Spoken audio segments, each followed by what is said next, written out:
नमस्ते। आप सबका स्वागत है। आज मेरे साथ एक बार फिर से प्रोफेसर अरुण कुमार। हमारी तो जो शंकाएँ रहती हैं, छोटे-छोटे प्रश्न होते हैं, देश की आर्थिक स्थिति के बारे में, क्योंकि आंकड़े कुछ बोलें, थोड़ा रोज़मर्रा की ज़िंदगी मुश्किल होती जा रही है। महँगाई बहुत है, हर चीज़ की, खाने की चीज़ें ले लें, पेट्रोल ले लें, कोई भी चीज़ ले लें, थोड़ा महँगाई की मार है। लेकिन इस बीच बहुत से डेटा आते हैं, कोई कहता है कि बहुत आने वाला दिन बहुत सुनहरा होगा, आने वाले दिन में ग्रोथ बहुत अच्छी होगी, देश बहुत तरक्की करेगा। एक आज फिगर आई है प्रोफेसर साहब, जिसमें ये कहा गया है कि हमारी ग्रोथ रेट 22-23 में 9% और अगले साल 23-24 में 7.1% होगी, जो दुनिया के किसी भी देश से ज़्यादा होगी। और उसमें ये भी बताया गया है कि दुनिया में जो वैसे ग्रोथ रेट है वो 4.4 रहेगा, हम लेकिन 9% रहेंगे, दुगना करीब-करीब। प्रोफ़ेसर एक ऐसा नॉर्मल ग्रोथ रेट बहुत ज़्यादा रहेगी, लेकिन हमारी जो मुश्किलें रोज़मर्रा की हैं, उसमें कभी कोई कमी आएगी कि नहीं आएगी? देखिए, पहली बात तो ये कि ग्रोथ रेट हमारी 9% नहीं है इस समय। जी। 2022-23 में जो हमारे आंकड़े आते हैं, सरकारी जो आंकड़े आते हैं, ऑफिशियल आंकड़े, वो आधारित होते हैं संघर्ष क्षेत्र पे। और जो अभी जैसे 22-23 अभी चल ही रहा है, इसके तो आंकड़े अभी आने ही नहीं शुरू हुए हैं। जो पिछले साल का 21-22 के आंकड़े थे, वो भी प्रोविजनल हैं। और वो जी। प्रोविजनल आंकड़े भी उसके आधार पे हैं कि ये जो हमारा जो Q1, Q2, Q3, Q4 गया है ना, वो बिल्कुल ही मतलब बहुत थोड़े डेटा के आधार पे है। और इसमें असंगठित क्षेत्र तो जोड़ा ही नहीं जाता, सिर्फ संगठित क्षेत्र ही होता है। तो जो क्वार्टरली डेटा है, उसमें तो बल्कि 300-400 कंपनियों का ही डेटा होता है, उसमें तो पूरा संगठित क्षेत्र का भी आंकड़ा नहीं होता। तो इसलिए असंगठित क्षेत्र जो गिर रहा है, उसको हम मान लेते हैं वो उसी तरह रफ्तार से चल रहा है जिस रफ्तार से संघर्ष क्षेत्र चल रहा है। ये बात सही थी हमारे नोटबंदी के पहले।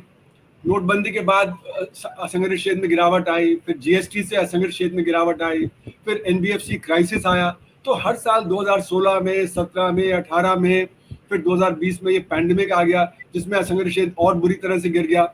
तो ये जो गिरता हुआ असंगठित क्षेत्र है, उसको हम मान लेते हैं कि वो भी संघर्ष क्षेत्र की रफ्तार से ही बढ़ रहा है। तो मैंने अभी हिंदू में 1 महीने पहले आर्टिकल लिखा था, उसमें मैंने कहा कि अगर हम ये मान लें कि असंगठित क्षेत्र गिर रहा है और संघटित क्षेत्र के आंकड़े हैं, तो ये आंकड़े तो सही नहीं है। तो असंगठित क्षेत्र के आंकड़े हमको अलग से देखने पड़ेंगे। यानी कि जो असंगठित क्षेत्र है वो कह रहा है कि हमारा 20%, 30% गिरावट हो गई है। तो मैंने कहा अगर 5% भी उसमें गिरावट है, वो तो 31% है हमारे जीडीपी का।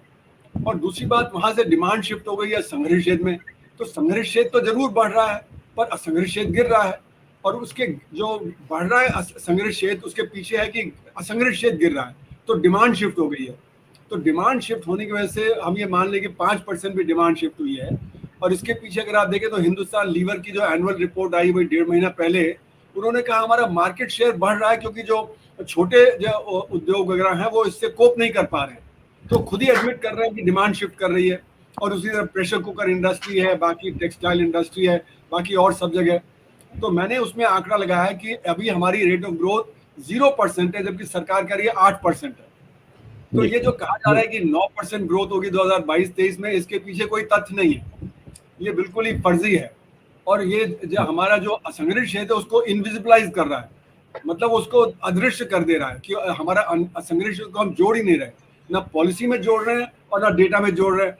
तो जब डेटा में नहीं जोड़ा तो हम कहते हैं कि अर्थव्यवस्था अच्छा ठीक कर रही है, बहुत अच्छा कर रही है, हम तो विश्व गुरु हैं, दुनिया में सबसे तेज हमारी रफ्तार है बढ़ने की। ये बिल्कुल सही बात नहीं है। और ये जो हमारे जो असंगठित क्षेत्र में गिरावट है, उसकी जो पीड़ा है, उसकी जो परेशानी है, उसको ढक रही है। और असंगठित क्षेत्र में 94% लोग काम करते हैं। और आपने देखा कि ई श्रम पोर्टल में अभी डेटा आया, 27 करोड़ लोग, 27 करोड़ लोग उसमें रजिस्टर्ड हैं। उन्होंने कहा कि जो 94% लोग उसमें जो रजिस्टर्ड है, वो कह रहे हैं हमारी आमदनी 10,000 रुपए प्रति माह से कम है। तो 10,000 रुपए प्रति माह से कम जो है वो परेशानी में है, क्योंकि एक तो उसकी आमदनी कम है और दूसरा उसका जो रोजगार चला गया। तो ये जो आप पीड़ा की बात करेंगे आम जनता, तो वो आंकड़ों से अलग है, क्योंकि जो आंकड़े दिखा रहे हैं वो तो फर्जी है, वो मतलब जो सही आंकड़े नहीं है।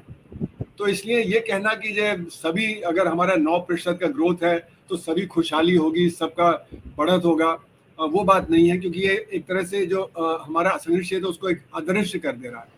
और जो आपने कहा कि हमारा जो इन्फ्लेशन तेज है, तो इन्फ्लेशन तो तेज बहुत चल रहा है इस समय, उसका असर भी असंगठित क्षेत्र पे पड़ता है, क्योंकि असंगठित क्षेत्र जो बाय डेफिनेशन वो क्षेत्र है जो कि जब उनके जो दाम बढ़ते हैं तो अपनी तनख्वाह नहीं बढ़वा पाता, क्योंकि संगठित क्षेत्र में तो फिर भी कुछ दबाव डाल देते हैं, कुछ डीए मिल जाता है ना, पर असंगठित क्षेत्र में ऐसा नहीं होता है। तो इसलिए दोहरी मार पड़ रही है, एक तरफ तो ग्रोथ वो नहीं है, दूसरी तरफ जो इन्फ्लेशन है उसकी मार उनके ऊपर ज्यादा पड़ रही है, तो इसीलिए उनकी हालत काफी खराब है। और इसीलिए हमारा जो रेट ऑफ ग्रोथ है अर्थव्यवस्था में, वो आपने देखा कि पैंडेमिक के पहले ही गिर रहा था, वो 8% से क्वार्टरली रेट ऑफ ग्रोथ से 3.1% पे आ गया था। तो ये तो ऑफिशियल डेटा की बात है, अगर उसमें असंगठित क्षेत्र जोड़ लें तो हमारे तो जो रिसेशन चल रहा था पैंडेमिक के पहले। तो इसलिए ये जो कहा जा रहा है ये एक तरह से प्रोपेगेंडा है कि हम तो बहुत अच्छा कर रहे हैं, हम तो विश्व गुरु हो गए हैं, हम तो दुनिया में सबसे तेज बढ़ती अर्थव्यवस्था है। ये सारी बातों से हमें तथ्यों पे जाना चाहिए। प्रोफेसर साहब एक चीज और जरा समझना था, वो ये समझना था कि एक नया लोग खतरा बोल रहे हैं कि क्रूड के जो प्राइसेस हैं वो बहुत जंप कर सकते हैं। एक खतरा इस तरह का भी आ रहा है कि क्रूड जो अभी वो को 200 को कह रहा है, 250 को कह रहा है, 300 तक जा सकता है। तो क्या ये केवल कागज की बातें हैं या ये खतरा रियल है कि प्राइसेस जंप हो सकते हैं? देखिए, शॉर्ट टर्म में जंप कर सकता है, और ये कहना मुश्किल है कि $200 या $300 की बात, क्योंकि शॉर्ट टर्म में अभी इस समय जैसे युद्ध चल रहा है यूक्रेन में, उसकी वजह से पाबंदी लगा दी है रशियन क्रूड के ऊपर, रशियन ऑयल के ऊपर, गैस के ऊपर। हालांकि यूरोप में फिर भी जा रहा है, तो वहाँ से शॉर्टेज जो है उसकी वजह से शॉर्ट टर्म में ये जरूर है कि ये बढ़ सकता है, पर मुझे नहीं लगता कि $200 $300 के अभी उस पर पहुंचेगा। और दूसरी बात ये कि हमने रूस से ज़्यादा खरीदना शुरू कर दिया है क्रूड ऑयल। उसकी वजह यह है कि वो हमको जो प्री वॉर जो प्राइस था उस पर भी $30 कम पे हमें सप्लाई कर रहे हैं। तो यानी कि हमारी जो कंपनियां हैं, हमारे जो जहाँ क्रूड आ रहा है वो बहुत ही सस्ते दामों पे आ रहा है आज के वर्ल्ड उसके कंपैरिजन में। और रूस को ज़रूरत पड़ेगी, क्योंकि जैसे जैसे वहाँ यूरोप वगैरह में पाबंदी लगेगी उसके गैस पे और उसके जो क्रूड पे, तो भारत को, चीन को सप्लाई करेगा और हम लोग खरीदेंगे क्योंकि हमें सस्ता मिलेगा। तो हमारी स्थिति कुछ अलग होगी, क्योंकि जितना जो शॉर्टेज दुनिया में होगी वो रशिया के ऊपर पाबंदी लगा के होगी, और रशिया के ऊपर पाबंदी लगेगी तो हमें वहाँ से सस्ता क्रूड मिलता रहेगा। तो इसलिए हो सकता है कि हमारे ऊपर उतना असर न पड़े, बल्कि मैं तो ये कहूँगा कि हमारी क्रूड जो कंपनियां खरीदती हैं वो प्रॉफिटियरिंग कर रही हैं, क्योंकि जब उनको जो $25 $30 कम पे मिल रहा है जो मतलब प्री वॉर का था, तो फिर देश में तो तेल के दाम घटा देने चाहिए, पेट्रोल के दाम, डीजल के दाम, क्योंकि जो हमारा बास्केट है जो हम 15% अंदर से खरीदते हैं, जो बाहर से आ रहा है उसका एक बड़ा हिस्सा रूस से आ रहा है। तो इसलिए हमारा जो एवरेज प्राइस है वो तो गिर रहा है। जब एवरेज प्राइस गिर रहा है तो उसमें फिर हमें तो मतलब जो डीजल और पेट्रोल के दाम घटाने चाहिए यहाँ पे। पर हमारी कंपनियां प्रॉफिटियरिंग कर रही हैं, वो क्या कर रही हैं कि सस्ता खरीद के और विदेशों में बेच रही हैं, तो उनका प्रॉफिट बहुत बढ़ जा रहा है। तो ये जो प्रॉफिटियरिंग चल रहा है, इसी के चलते हुए सरकार ने जो टैक्स लगाया है जो हमारे एक्सपोर्ट है डीजल का, पेट्रोल का, और जो हमारे जो क्रूड प्रोडक्शन है उसके ऊपर लगाया है, जिससे कि उनके खाते में कुछ आए और जो प्रॉफिटियरिंग चल रहा है वो प्रॉफिटियरिंग थोड़ा कम हो जाए। जी, मैं एक चीज प्रोफेसर साहब और समझना चाहूंगा, आज या कल ही एक आध दिन में ही जो अपने चीफ इकोनॉमिक एडवाइजर साहब हैं उन्होंने एक नागेश्वरन जी ने एक वो कहा है कि हम लोग 26-27 तक 5 ट्रिलियन इकोनॉमी हो जाएंगे और 33-34 33-34 में 10 ट्रिलियन इकोनॉमी।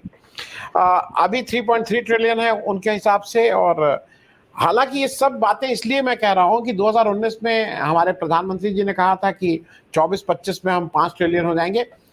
इकोनॉमी की साइज तो फिर आप लोगों ने भी समझाया था कि वो आप कुछ भी ना करिए और जैसी इकोनॉमी चल रही वैसी चलती रहे, तो एक समय के साथ वो अपने आप ही डबल होती रहती है। इसको ये इकोनॉमी अगर 5 ट्रिलियन हो जाएगी तो हमें क्या कुछ, हमारा रोजमर्रा की जिंदगी क्या ज्यादा आसान हो जाएगी? क्या हमारे कुछ खाने की चीजें सस्ती हो जाएंगी? क्या हमारा जीवन ज्यादा आसान होगा? ये 5 ट्रिलियन हो या 10 ट्रिलियन हो, हमें आम आदमी को क्या फर्क पड़ेगा? देखिए, जैसे जैसे अर्थव्यवस्था बढ़ती है और अगर हमारा डिस्ट्रीब्यूशन नहीं खराब होता है, तो यानी कि डिस्ट्रीब्यूशन का मतलब कि अमीर और गरीब की खाई नहीं बढ़ती है। अभी तो ये हो रहा है कि अमीर ज़्यादा कमा ले रहा है, गरीब के पास बहुत कम जा रहा है। तो जैसे मैंने कहा कि अभी ई श्रम पोर्टल पे जो 27 करोड़ लोग जो रजिस्टर्ड हैं, उनमें से 94% लोगों ने कहा कि हम तो 10,000 रुपये से कम कमाते हैं। तो अगर डिस्ट्रीब्यूशन और बिगड़ता रहा तो उनकी कमाई नहीं बढ़ेगी, जो अमीर हैं उनकी कमाई बढ़ती रहेगी। तो जो $5 ट्रिलियन इकॉनमी है, वो अगर हम सिर्फ बिजनेस के फेवर में करते हैं और उससे बढ़ती है, तो फिर आम आदमी को फर्क नहीं पड़ेगा, आम आदमी की तो स्थिति वहीं की वहीं रह जाएगी। तो ये हमारे डिस्ट्रीब्यूशन पे भी निर्भर करेगा, हमारा एम्प्लॉयमेंट जनरेशन कैसा होगा। और अगर हम ये सारा जो $5 ट्रिलियन की अर्थव्यवस्था है, इसको हम बनाएंगे कि बड़े बड़े बिजनेस को सुविधा देके उनके फायदे के लिए हैं। जैसे कि अभी कुछ बड़े बड़े बिजनेस हाउसेज हैं, टाटाज हैं, अडानीज हैं, अंबानीज हैं, वो बहुत तेजी से ग्रो कर रहे हैं। तो अगर वहां पे बढ़त होती रही और असंगठित क्षेत्र वैसे ही पिटता रहा जैसे कि पिछले 5-6 साल में है, तो फिर आम आदमी को उसके नहीं मिलेगा, क्योंकि असंगठित क्षेत्र में 94% लोग काम करते हैं। तो अगर 94% लोगों की स्थिति वहीं की वहीं रही और 6% जो संगठित क्षेत्र में काम करते हैं और जो बिग बिजनेस है उसकी अगर बढ़त होती रही, तो आम आदमी को कोई उससे फायदा नहीं होने वाला। तो इसलिए जी मेरा मानना है कि $5 ट्रिलियन की अर्थव्यवस्था के साथ हमको देखना पड़ेगा कि हमारा जो अमीर गरीब की खाई है उसको हम बांट रहे हैं नहीं बांट रहे, उसको हम गरीब जी तक जो है उसका ट्रिकल डाउन कर रहे हैं नहीं कर रहे हैं। तो ये फाइव जी ट्रिलियन डॉलर का अभी जो बात चल रही है वो प्रो बिजनेस पॉलिसीज के है, जिसको आत्मनिर्भर भारत पॉलिसी जो कहा गया। तो आत्मनिर्भर भारत पॉलिसी के पीछे जो अंडरलाइंग वो थ्योरी है वो सप्लाई साइड इकोनॉमिक्स की है। सप्लाई साइड जी इकोनॉमिक्स मतलब कि बिजनेस को आप जब फायदा पहुंचाइए, बिजनेस आगे तेजी से बढ़ेगा, वो ज्यादा इन्वेस्ट करेगा, पर उसका ट्रिकल डाउन बहुत कम होगा। तो 5 ट्रिलियन जी 10 ट्रिलियन अगर हमको इक्विटेबल ग्रोथ हुई तब तो सबको फायदा होगा। अगर इक्विटेबल ग्रोथ नहीं हुई तो कुछ को फायदा होगा, कुछ को फायदा नहीं होगा। तो इसलिए हमें ये सोच के चलना चाहिए कि किस प्रकार की हमारी ग्रोथ है। ग्रोथ एट एनी कॉस्ट में हम पर्यावरण को भी डैमेज करेंगे। पर्यावरण अगर डैमेज होता है तो उसका आम आदमी पे असर पड़ता है, क्योंकि पर्यावरण से उसकी हेल्थ पे असर पड़ेगा, उसके बाकी काम पे असर पड़ेगा। तो अगर उसकी हेल्थ पे असर पड़ा तो उसका खर्चा बढ़ जाएगा। तो आमदनी बढ़ी भी पर उसका खर्चा बढ़ गया तो वहीं का वहीं रह जाएगा। अगर बेरोजगारी होती है, जैसा कि वर्क फ्रॉम होम वगैरह से हो रहा है, टेक्नोलॉजी की वजह से हो रहा है, ई कॉमर्स की वजह से हो रहा है, तो अगर ये सब के पीछे हम जब $5 ट्रिलियन की अर्थव्यवस्था बनते हैं, तो फिर बहुत सारे जो गरीब आदमी हैं, जो कमजोर वर्ग है हमारा संघर्ष क्षेत्र में, उसको परेशानी होगी। कृषि में भी परेशानी होगी, क्योंकि वो कृषि की तरफ ध्यान नहीं दिया जा रहा है, वहाँ पे एमएसपी लागू नहीं हो पा रहा है। तो इसलिए मेरा मानना है कि ये 5 ट्रिलियन से ज्यादा हमको ये सोचना पड़ेगा कि किस प्रकार की ग्रोथ है, क्या वो इक्विटेबल है या वो इनइक्विटस है। जी जी अ, प्रोसा, मैं क्योंकि मेरे मन में जो प्रश्न आते जा रहे हैं मैं वो पूछता चल रहा हूँ। जी आज सुबह की एक पेपर की बड़ी रिपोर्ट है जिसमें कहा गया है कि हिंदुस्तान का जो ट्रेड गैप है, मैं अपने दर्शकों को बता दूं, वो record high 25.6 billion US dollar हो गया है। ये आज की पेपर की रिपोर्ट कह रही है कि एक्सपोर्ट जो ग्रो हुआ है वो करीब 16-17 16.5-17% की रफ्तार से एक्सपोर्ट ग्रो हुआ 38 बिलियन जून महीने में। और जो हमने इंपोर्ट किया जून महीने में वो 51% की रफ्तार से बढ़ा और वो 63.6 बिलियन है। तो ये जो ट्रेड का जो गैप बढ़ता जा रहा है, ये एक चिंताजनक बात नहीं है देश के लिए? जी हाँ, बिल्कुल चिंताजनक बात है, क्योंकि इससे क्या है कि पहले हम कवर करते थे कि कैपिटल अकाउंट पे जब फ्लो करता था, स्टॉक मार्केट में पैसा आता था, बाकी और जो एनआरआई के हैं उनका पैसा आता था, हमारे रेमिटेंसेज आते थे वर्कर्स से, है ना। तो अब हमारा जो कैपिटल अकाउंट है अब उसमें भी जो घाटा होना शुरू हो गया है, क्योंकि जब यहाँ से जो एफआईआई है, जो फॉरेन पोर्टफोलियो इन्वेस्टर है, वो पैसा निकाल रहा है, स्टॉक मार्केट से पैसा निकाल रहा है। और जब रुपया गिर रहा है तो गिरते समय क्या है कि जो हमारे रेमिटेंसेज है वो कम हो जाते हैं, जो हमारे एनआरआई हैं जो वहाँ पैसा लाते हैं वो कम हो जाते हैं, क्योंकि उनको लगता है कि उनको लॉस हो जाएगा, क्योंकि अगर वो आज पैसा लाएंगे तो उनको और ज़्यादा मतलब जब कम जब मिलेगा तो वो वेट करेंगे, जिससे कि उनको बाद में चल के और ज़्यादा मिले। और जो हमारे एक्सपोर्टर हैं वो कोशिश करेंगे कि जो पैसा उनको एक्सपोर्ट में उन्होंने अर्न किया है बाहर, वो देश में जल्दी ना लाएं। जल्दी ले आएंगे तो कम में होगा, देर में लाएंगे तो और ज़्यादा पैसा मिलेगा। उसी तरह हमारे जो इम्पोर्टर हैं वो जल्दी जल्दी इंपोर्ट करना शुरू कर देंगे, जिससे कि आज इंपोर्ट जो आज के डॉलर रुपी पैरिटी पे होगा, कल होता है तो और जो पैसा देना पड़ेगा। तो इसलिए सब तरह से हमारा जो बैलेंस ऑफ पेमेंट वो गड़बड़ाने लगता है। क्योंकि अगर खासकर तेजी से गिरता है रुपया, कि तेजी से ये जो ट्रेड बैलेंस जब बिगड़ता है तो ये होगा। अब सवाल उठता है कि ट्रेड बैलेंस इतना तेजी से बिगड़ क्यों रहा है? उसकी वजह ये है कि जो दुनिया में एक तरह से मंदी आ रही है, तो एक्सपोर्ट उतना हो नहीं रहा है। हालांकि एक्सपोर्ट बढ़ा है, पर वो इसलिए बढ़ा है क्योंकि दाम सब जगह बढ़ गए हैं। तो दाम के बढ़ने से सब होगा ही कि जो मतलब आपका जो पहले आप जो अगर एक कार बेचते जो 100 रुपए की, तो अब 115 की बेच रहे हैं, तो आपका जो एक्सपोर्ट में फिगर ज्यादा दिखेगा। पर जी, इंपोर्ट और ज्यादा बढ़ रहा है, क्योंकि इंपोर्ट जो हम जो चीजें इंपोर्ट कर रहे हैं, जैसे पेट्रोलियम प्रोडक्ट्स हैं, जैसे सोना है, बाकी और चीजें हैं, इलेक्ट्रॉनिक्स आइटम वगैरह हैं, उनके दाम भी बढ़ रहे हैं। तो एक तो इंपोर्ट हो रहा है, फिर उनके दाम बढ़ रहे हैं, तो उसकी वजह से इंपोर्ट और तेजी से बढ़ रहा है। तो इसलिए जो आज की जो दुनिया की स्थिति है, उसमें जितना सप्लाई बॉटलनेक्स है, उसके चलते हुए हमारे इंपोर्ट बहुत तेजी से बढ़ रहे हैं, एक्सपोर्ट उतने तेजी से नहीं बढ़ रहे हैं। तो जो गैप है वो ज्यादा बढ़ता चला जा रहा है। तो ये जो गैप है, इसको कवर हम जो कैपिटल अकाउंट से करते थे, वो अब नहीं हो पाएगा। तो इसलिए हमारे फॉरेन एक्सचेंज रिजर्व गिर रहे हैं। जो हमारा $640 बिलियन का रिजर्व था, वो गिरते गिरते अब $600 बिलियन से कम आ गया है, क्योंकि नहीं तो रुपया गिर रहा था, तो जो आरबीआई सपोर्ट कर रहा है रुपए को, जो डॉलर जो मार्केट में डाल के, पर उससे भी नहीं रुक रहा है। अभी भी मतलब जो परेशानी का वो जारी है। जी। प्रो साहब, एक प्रश्न और है, वो मैं इसलिए पूछ लूं, अभी जीएसटी के 5 साल पूरे हो गए। जीएसटी का 5 साल पहले 2017 में जब लागू हुआ था, तो रात में 12 बजे पार्लियामेंट में कहा गया था कि दूसरी आजादी की बात है। अब आजादी तो आम आदमी को भाई उसके जीवन आसान हो जाए वही है। 5 साल में जीएसटी का कलेक्शन शायद रिकॉर्ड हो रहा है। वो क्या क्या मुख्य चेंजेस, अभी ये भी कहा गया ना कि अब बहुत सी चीजें जीएसटी के दायरे में आ गई, कुछ चीजों के दाम, कुछ चीजों पे रेट बढ़ गया, तो और वो रोजमर्रा की चीजों पे भी इफेक्ट हो रहा है। इस जीएसटी पे आप एक थोड़ा सा जरा हम लोगों को ज्ञानवर्धन कर दीजिए कि अभी हुआ क्या है ये 5 साल बाद। देखिए, जीएसटी से जो हमारा असंगठित क्षेत्र है, वो बहुत बुरी तरह से पिट गया है। क्योंकि हमने हालांकि उसको असंगठित क्षेत्र को बाहर रखा है जीएसटी से।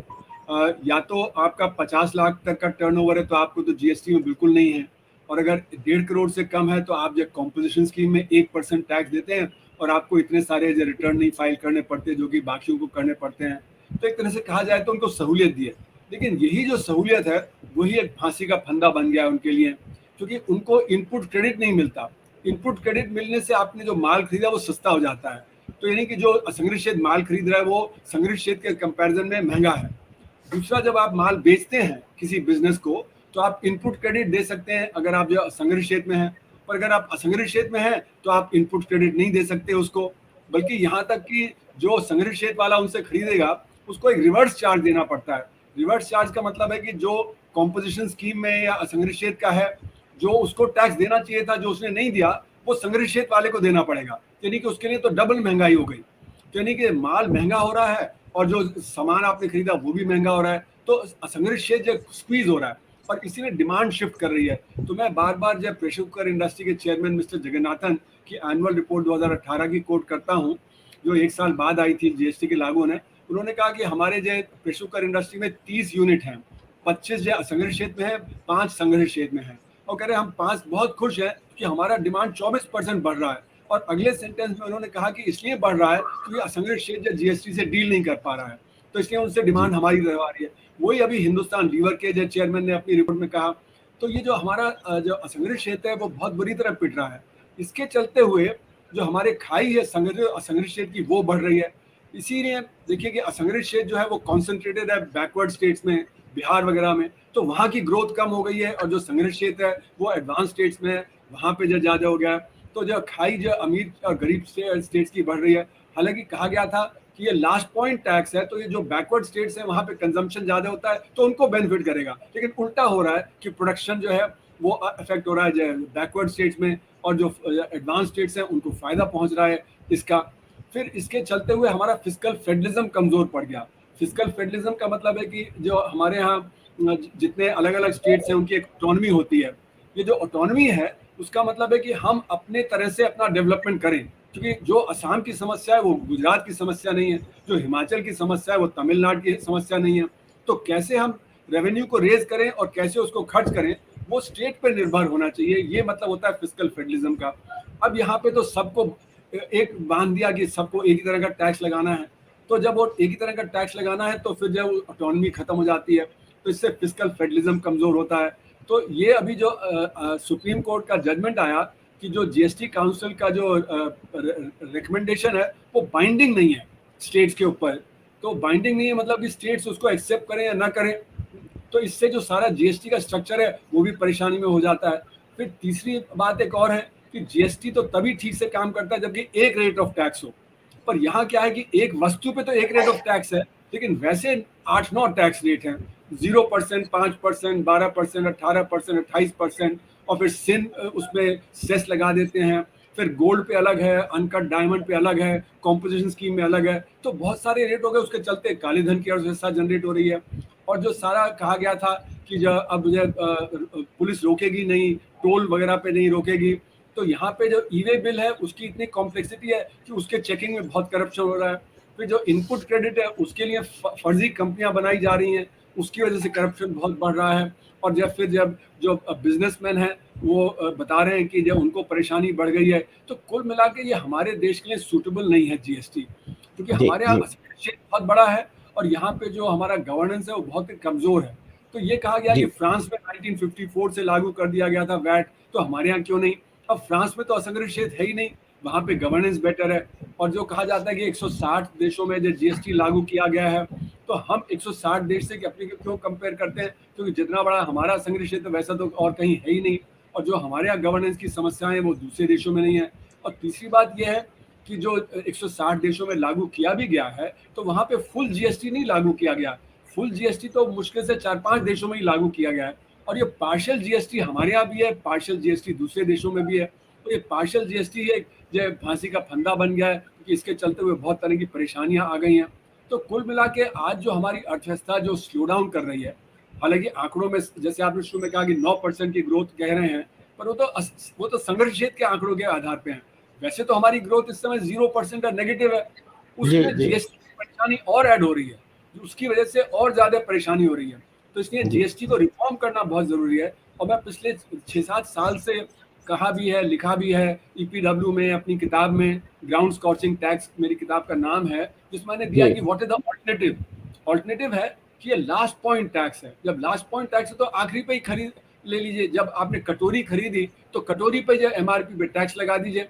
अब क्या है कि यहाँ पे तो खनिज लोहा है, फिर पिग आयरन है, फिर स्टील है, फिर जो चार्टर्ड अकाउंटेंट है, फिर ट्रांसपोर्ट है, ट्रैवल है, 100 तरह के टैक्स लग जाते हैं, तब कटोरी पे टैक्स लगता है। तो इसे बहुत कॉम्प्लिकेटेड कर दिया है, इसको सिंप्लीफाई कर दिया जाए। और लोग कहते हैं कि इसको सिंप्लीफाई कर देंगे, लास्ट पॉइंट टैक्स बना देंगे, तो फिर जो वो ब्लैक इनकम जनरेशन होगा। तो मेरा मानना ये बात सही नहीं है, क्योंकि जैसे अरुण जेटली ने कहा था कि 5% यूनिट हैं वो 95% टैक्स देते हैं, और 95% यूनिट 5% देते हैं। तो मैं तो कह रहा हूँ ये सिर्फ 5% जो संग्रह क्षेत्र वाले हैं उसी पर टैक्स लगा दीजिए, उससे ही आपको सारा टैक्स मिल जाएगा। ब्लैक इनकम जनरेशन जी कम हो जाएगा, क्योंकि आप उसको मैनेज कर पाएंगे। अभी तो आपका जीएसटी जो नेटवर्क बनाया है, जिसके थ्रू आप फॉर्म भरते हैं, जिसके थ्रू आप टैक्स पे करते हैं, उसमें मतलब बिलियंस ऑफ एंट्री होती हैं हर महीने, वो कोलैप्स कर जाता है, उससे जो डील करना मुश्किल होता है। तो अगर वो ये लास्ट पॉइंट टैक्स बना देंगे तो बिलियंस की जगह कुछ मिलियन ही जो फाइल करेंगे फॉर्म, तो उसमें जब बहुत ज़्यादा सहूलियत हो जाएगी। तो जीएसटी जी का रिफॉर्म करना बहुत ज़रूरी है, हमारी ग्रोथ के लिए, हमारे असंगठित क्षेत्र के लिए, दोनों के लिए। जी बहुत बहुत धन्यवाद प्रोफेसर साहब। आपसे बात करके एक तो चीजें क्लियर हो जाती हैं, लेकिन ये भी क्लियर हो जाता है कि आम आदमी की जो बेसिक नीड्स है ना, वो रोजगार हुआ, महंगाई हुई, इस पे अभी भी बहुत इश्यूज हैं जिस पे सरकार को काम करना है। जो भी नीति निर्धारित करते हैं उनको काम करना है, क्योंकि जो गांधी का था ना कि आखिरी जो अंत्योदय की बात थी, अंतिम व्यक्ति, समाज के आखिरी अंतिम आदमी व्यक्ति। को देख के अगर नीति बन जाएगी तो मेरे ख्याल में इन सब चीजों में बहुत आसानी हो जाएगी। अभी बहुत तो बहुत उसको धन्यवाद। इनविजिबलाइज कर दिया है, अभी तो अंतिम जी व्यक्ति को इनविजिबलाइज कर दिया है, उसकी तरफ ना डेटा आता है ना उसकी तरफ जो है पॉलिसी का ध्यान है। तो जी इनविजिबलाइज जी कर दिया, बिल्कुल गांधी के विपरीत। जी जी जी तो क्या वही लगता है कि अगर हाँ जिस दिन वो सूत्र हम लोग मान लेंगे तो शायद सारी समस्याओं की जड़ी खत्म हो जाएगी उससे। क्या तब शायद हम लोग एक बेहतर पॉलिसी कर सकें। बहुत बहुत धन्यवाद। लेकिन वो सुबह कभी तो आएगी, इस इंतजार में हम लोग भी हैं। Thank you so much.